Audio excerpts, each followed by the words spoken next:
Welcome to another Cryptotesters Live.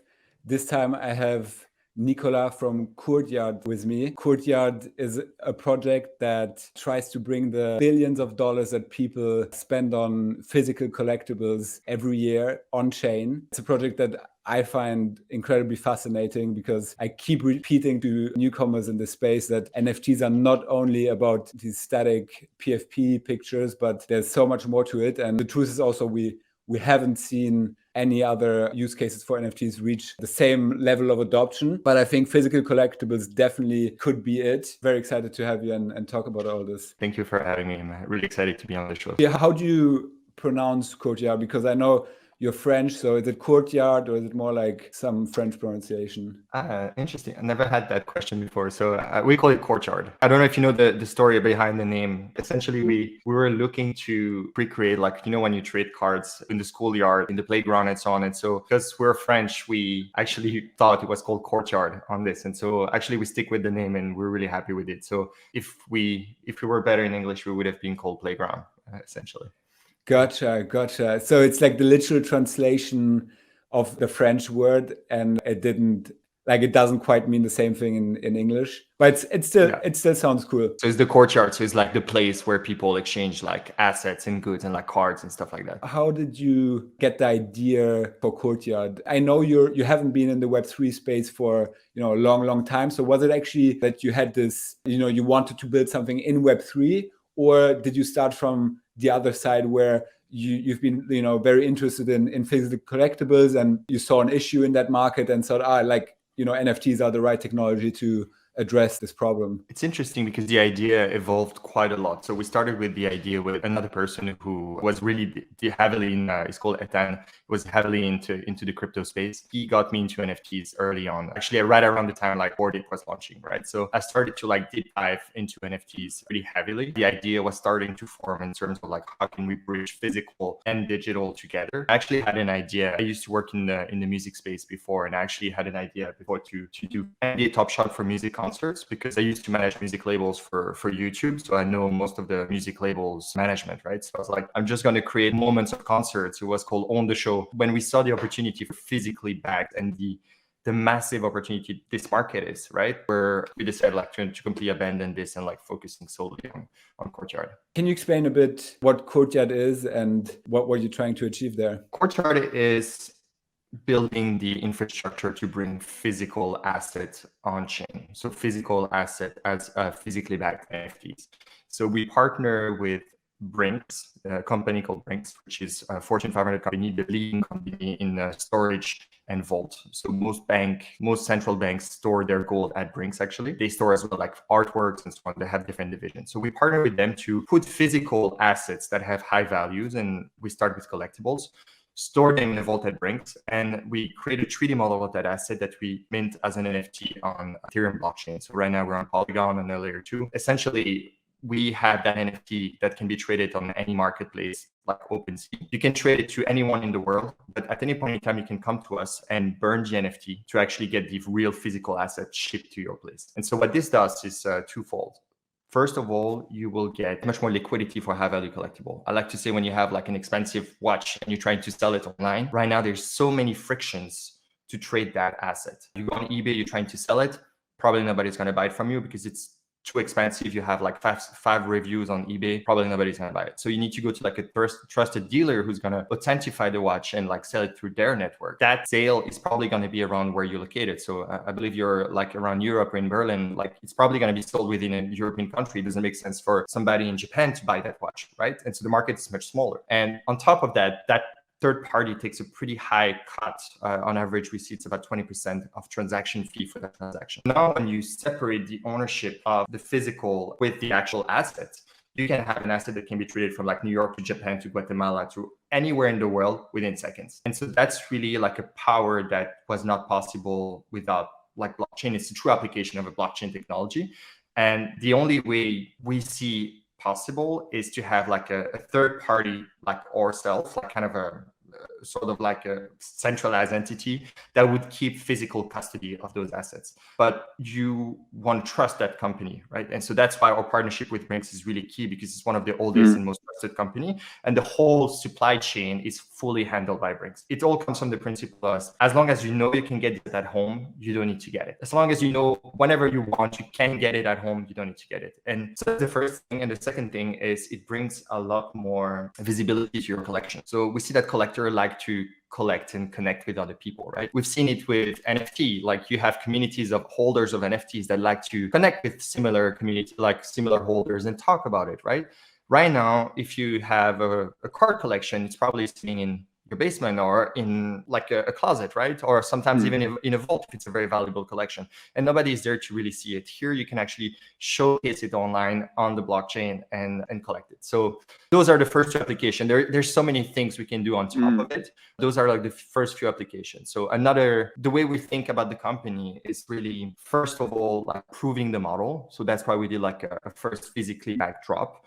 But later down the line, we're looking to partner with brands to do physically backed drop. Like you can think of like Unisocks as a service kind of things, where like a shoe company or like a watch company could potentially tokenize their asset and have a shoe that you can only get as an NFT. And if you burn it, you can actually get a shoe at home. Those type of things are the thing we start working with. Super cool. And there's so much to unpack. But first of all, why do you think no one else has done that so far? Or at least no one comes to mind. It doesn't seem like you have a whole lot of competitors. Although, I feel like the use case of, like for example, fractionalization of physical stuff, like whether it's a car or real estate or an art piece. I think that has been discussed a long time in the context of blockchain, but I guess that's something, if you think a bit further with Courtyard, that's easy to achieve, right? Like once you have the NFT, you can fractionalize it easy with something like fractional.art, for example, divide it into 100 ERC20 tokens, and then voila, you have fractionalized it. How come do you think like no one has done it so far?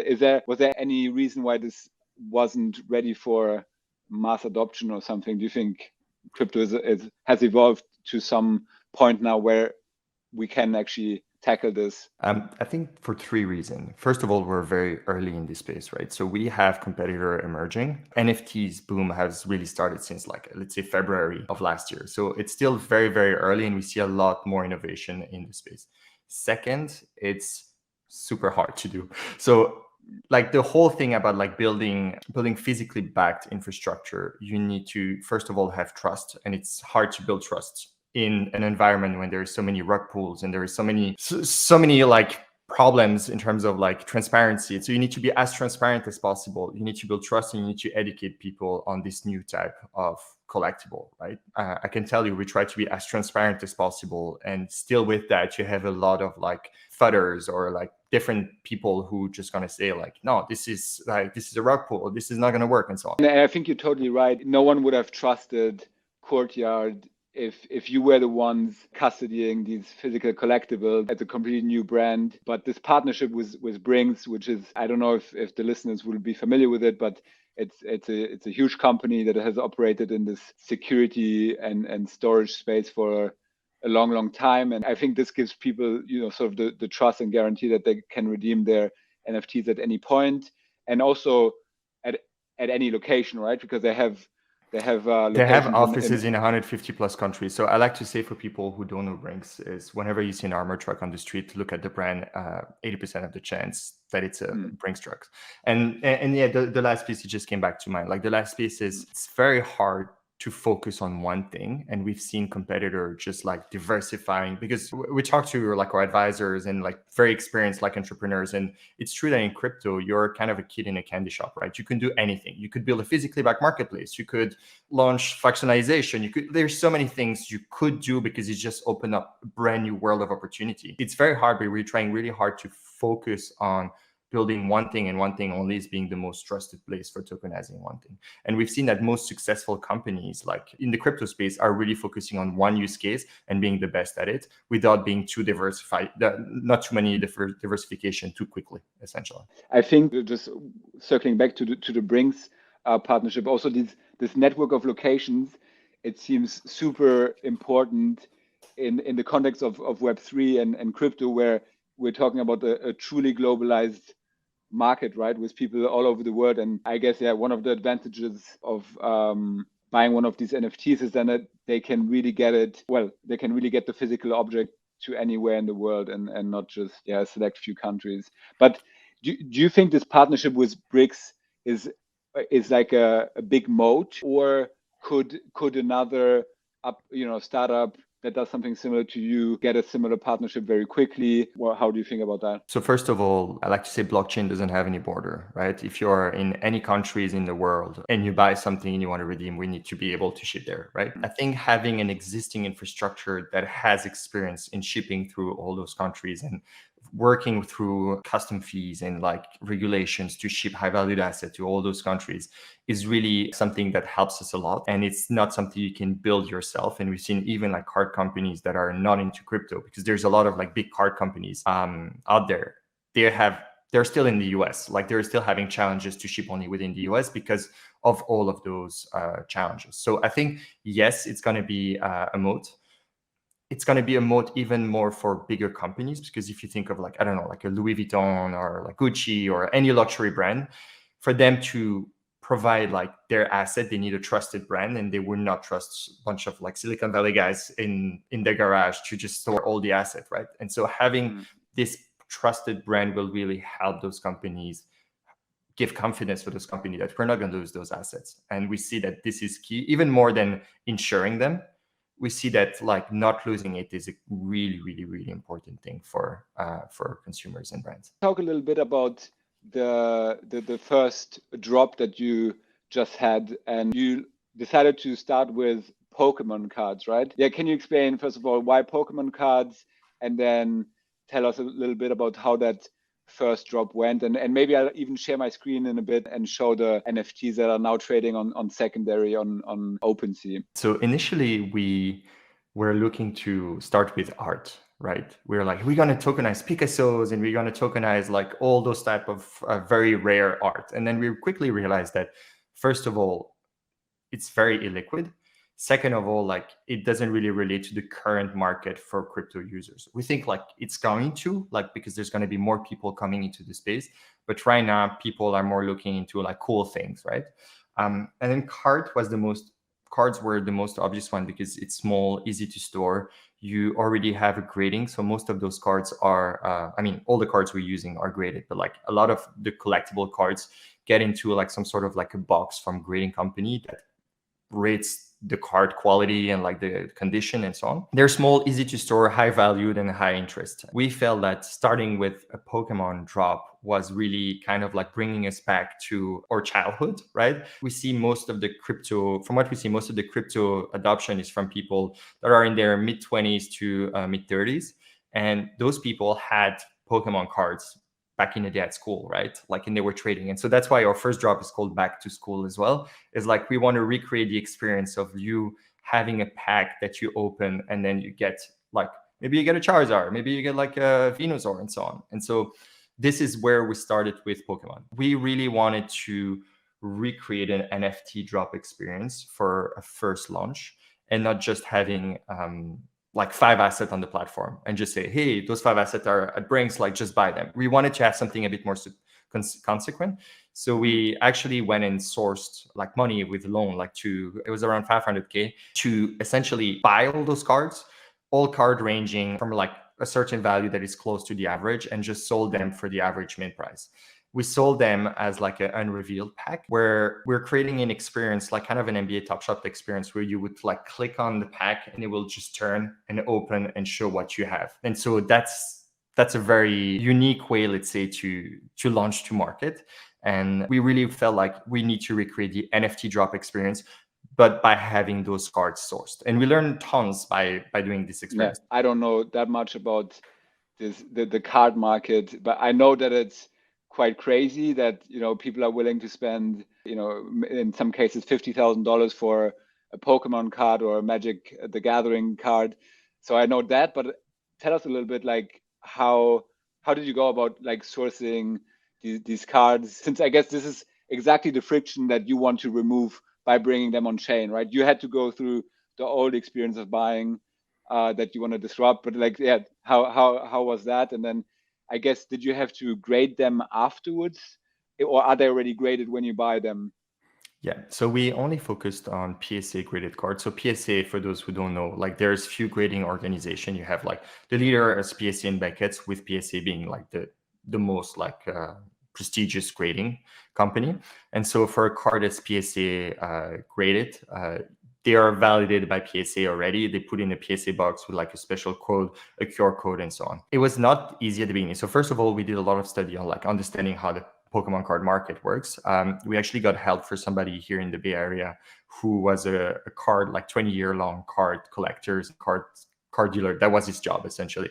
And so he was able to introduce us to like where to source those cards from, like trusted dealers on the market. And we only like bought like graded cards from trusted dealers on those. It was definitely a learning experience. 1,000 cards is a lot. Like when we see project of 10,000 NFT, we don't realize like if those were actual physical object, how much work it is to making sure the inventory is right, like taking all the different like element and so on, because it's all automatically generated. But like we started with like 1,000 card, and then we removed a lot of like the ones where we're like, would I be happy if I get this? If the answer was no, we did like this from the team. So the whole team went through card and we like voted, would I be happy about this? We just removed all the ones that we would not feel happy about. And so we ended up with like 800 cards, and we did a drop for those 800 cards. Let's have a look at them. Yeah, we see right now they're trading on OpenSea, the full 801 cards.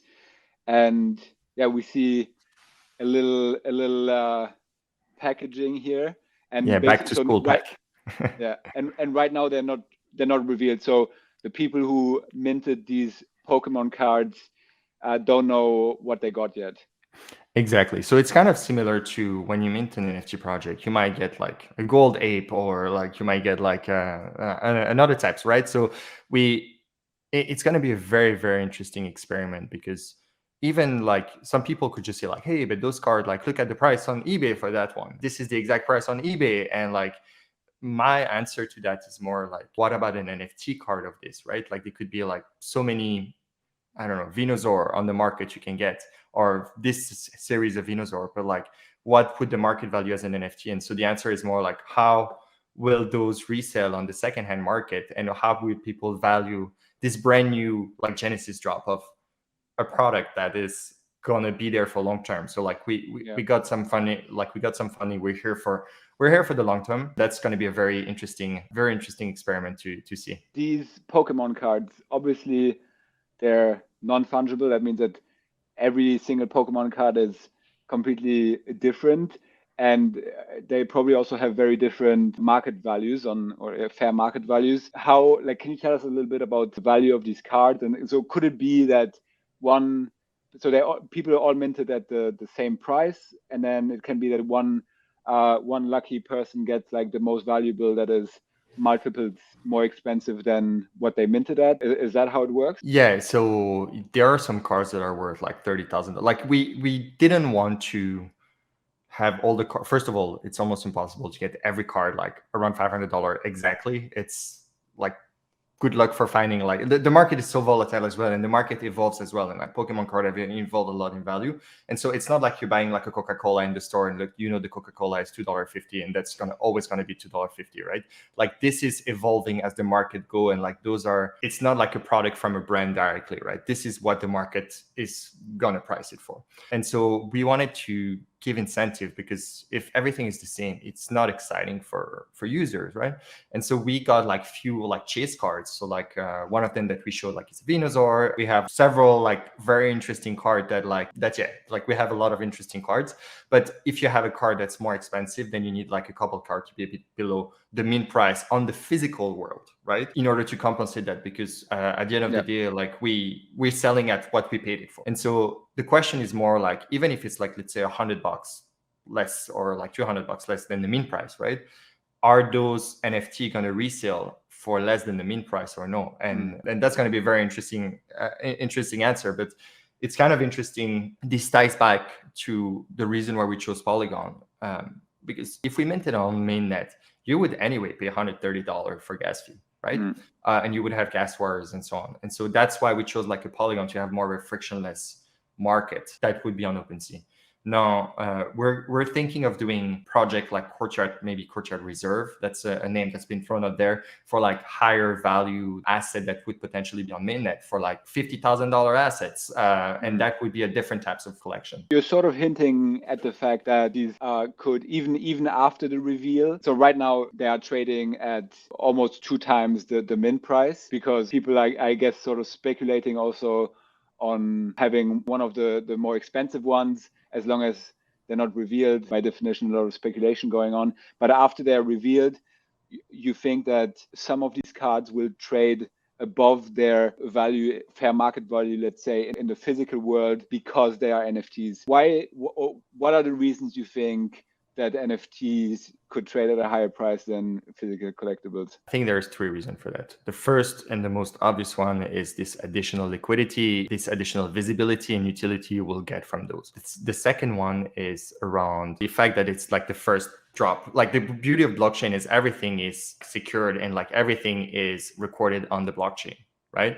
And so those will always be the first ever drop of Courtyard. So if Courtyard is successful as well in the future, this will always be marked as one of the first drop of Courtyard. The third piece is everything regarding what the market is, right? There might be like 50,000 cards of that specific card, but there's only 2 on the blockchain. And maybe people want Pokemon card on the blockchain because they think it's cool, right? And as it evolves, right, maybe there's going to be more of those cards, but there's still going to be like the first one of those. And like if it evolves, that would be a good thing. It's going to be a very interesting experiment. We try to be as transparent as possible. And I think like we'll see how the market will react essentially. For me also, besides the inefficiencies that you remove in the physical exchange of these cards, I think also the programmability of NFTs will or could lead to some very interesting use cases or utilities, because I could imagine, for example, some Pokemon nerd fan that is also a developer that starts to think, I would love to create like a game around this where I can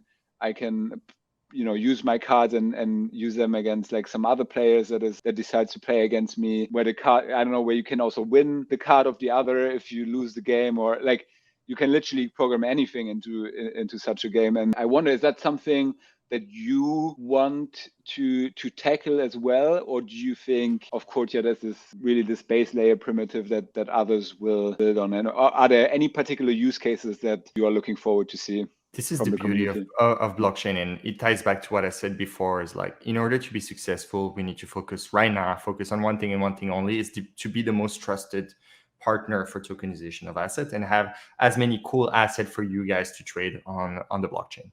Now, once you have the NFT, that's your NFT. You can do fractionalization on it. Like there are tons of projects to fractionalize NFTs. You can do one thing we're really, really excited about is everything regarding collateralized lending, because now you have an NFT. Like one of the challenge, I talked to a bunch of projects that are doing collateralization for NFTs. The challenge for NFTs is that it's so volatile. Apart from like few blue chip NFT, it's so volatile. And so there's always a risk that it will go like crash completely and then like you screw it. And the beauty of physically backed NFTs is that there is always this value in the physical world where even if like technically the upside is based on the market, so it could go like to the roof, but it will never go much below the price of the physical item, because if you go much below, there is arbitrage. I would buy it, redeem it, and sell it in the real world. For collateralization, like talk to a bunch of liquidity provider, and they are so excited about this because they see this as like, and anyway, this asset is in one of the safest places in the world. And so you could potentially like borrow money from the physical value of the asset that's backing your NFT, all of this on the blockchain. And so like that would provide a lot more liquidity to people. And so this is where you start seeing a lot of like utility coming. If NFTs or physical collectibles would be integrated into DeFi lending protocols, they could use fair market value or the physical world price of these NFTs as sort of the low threshold value that can be used as an oracle. It's even more liquid, right? Because the fair market value for those collectibles, it's harder to sell. There's so much friction to sell those if you want to liquidate to pay back, right? And so now the NFT is so much more liquid as well. So it's like when I talked to a few like very large liquidity provider, and for them it's like a huge opportunity. The physical world price itself is less volatile because those are old asset classes or relatively proven asset classes with with longer price history, or are they also, well, nothing is as volatile as crypto, but are they also relatively volatile? I think it depends on the type of assets. Coming back to art, the challenge with art is like, what's the value of a Rembrandt or a Picasso, right? Because there's probably two that sells every year. And so there's less transaction on those. And so it's harder to price the market correctly. It really depends on the type of asset. We've seen Pokemon cards increasing by like 10x in the last 2 years. It really varies from the different type of asset class. And I think that will be understood and priced within the liquidity provider that will give you. Can you tell us a little bit about the size of this market? How much money are we talking about? How many participants? Is this, like a small niche that just happens to have a lot of money, or are we talking millions of people? How many Pokemon cards are there in the world? Are these 800 a significant share, or is this like a drop in the ocean? Tell us a little bit about the Pokemon market. We want to emphasize we're not Pokemon agnostic. Like our first drop was Pokemon. Our second drop is probably going to be basketball cards, and we're going to do like different. We're going to keep doing smaller drops of Pokemon cards, like unrevealed, just to keep the community engaged and like make it exciting for people and have potentially like less, because to make sure we have like a kind of a rolling like bi-weekly type of drops for Pokemon, but then preparing like a larger drop for like basketball cards, for instance, and like kind of getting to different pockets of collectors, and then potentially working with a brand.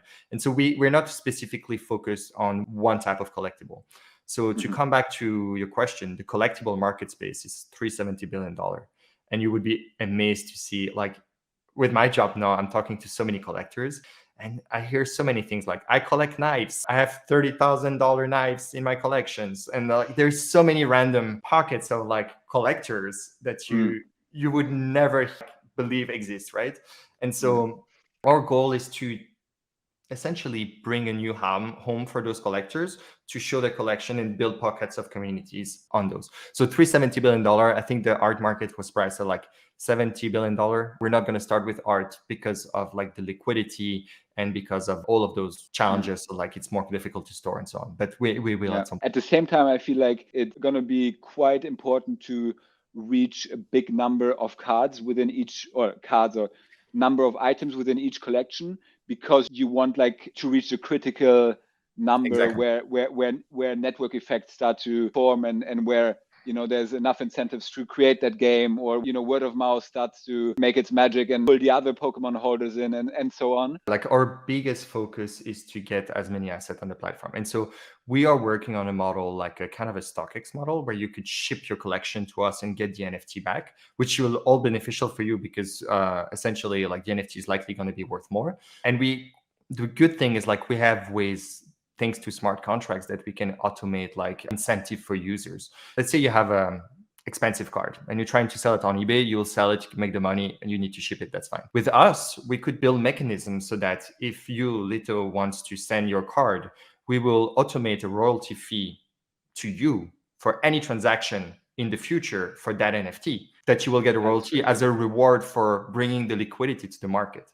So those are the type of things we can do we could not do before, right? And so you would be incentivized to sell your NFT through Courtyard versus selling your NFT through like eBay or any other marketplace, because you know that once you sell that NFT, if that other person sell that NFT, you would still make like, let's say 1% of the transaction for life until it's redeemed. That's crazy. That's really mind-blowing. So you have the choice between like a lump sum amount of money now in the present by selling on eBay, or a perpetual revenue on top stream of selling like the same money you would get if you sold on eBay, right? Right. Yeah. When will you have this functionality that allows anyone to tokenize their physical collectible? Or let's start with Pokemon cards, because I feel like this is going to be just a huge vampire attack on the physical market, where like every holder of a Pokemon card will be super incentivized to tokenize it at once, right? Yeah, definitely. If they know about Courtyard. Right now, so one thing we do is we cannot get fakes and counterfeit. And it's a market, unfortunately, there is fakes and counterfeit. We cannot have that on the platform. So right now we're working really, really hard on building partnerships with the right people who know about that market, to make sure anything we put on the platform is authenticated and verified as a real card. And that takes time, and we don't want to skip step and just jumping the gun and just get there. We're working really hard on that. It will come. I'm telling you, it will come. It will come soon, hopefully, but we don't want to jump the gun, and we want to make sure we are this trusted place, and we don't have any room for error. And so we're being very careful of not jumping a gun for that, but it's coming. So it's very exciting. Tell us a bit about, you seem to be quite optimistic about partnerships versus sourcing all the items yourself, whether it's Pokemon cards or other things in the future, like watches and so on. Why do you think partnerships are better than creating your own inventory? So first and foremost,